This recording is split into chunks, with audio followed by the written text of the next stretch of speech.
They say blood is thicker than water. That family is everything. Our foundation, our safety net. The one bond that's supposed to last forever. But what happens when that bond slowly becomes the thing that breaks you? Across the world, something quiet is happening. Adult children are distancing themselves from their parents. Siblings are fading into silence. It's called family estrangement, and it's still one of society's last taboos. From the outside, it looks sudden, like anger, like rebellion, like a child simply walking away. But estrangement almost never begins with an explosion. It begins with erosion. For years, everything looks normal. Birthdays, holidays, family photos. But underneath, something is wearing down. Not one big trauma, but hundreds of small moments. Criticism disguised as concern, boundaries pushed, feelings dismissed. A quiet message, repeated over time. Be who we want, not who you are. Psychologists call this micro-trauma. Each moment seems small. Together, they reshape the nervous system. You tense when the phone rings. You rehearse conversations. You shrink yourself to keep the peace. Estrangement doesn't happen because someone stops caring. It happens because they run out of capacity. From the outside, the break looks sudden. Parents say it came out of nowhere. Friends say, but everything seemed fine. This is the volcano effect. Eruptions always look sudden to those who didn't feel the pressure building underneath. The final argument isn't the cause. It's the last grain of sand. To the parent, it feels like you left because of this. To the adult child, it feels like this has been happening for 20 years. In many dysfunctional families, children are given roles instead of identities. The golden child,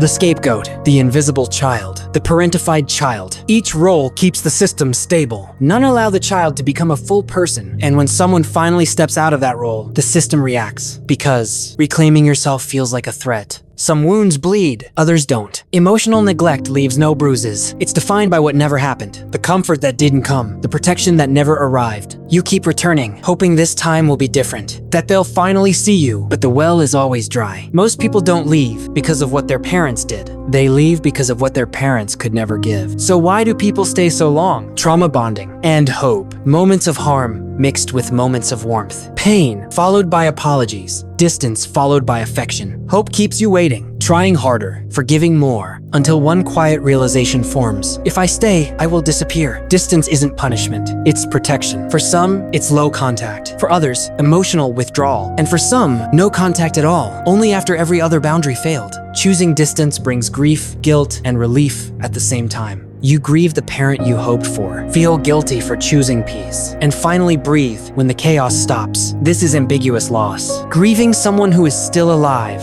There's no closure, no ritual, just an empty seat and a pain few people understand. But in the quiet, something begins to emerge. A sense of self. Slowly, you ask questions you were never allowed to ask. What do I want? What feels safe? Healing isn't loud, it's gentle. Many who walk away aren't running from family. They're ending a cycle. This ends with me. They build families of choice. Relationships based not on obligation, but on safety. In the end, estrangement isn't about breaking a family apart. It's about redefining what family means. Walking away doesn't make you heartless. It means you stopped walking into the fire just because you were told to. And that choice, quiet, painful, misunderstood, is profoundly brave.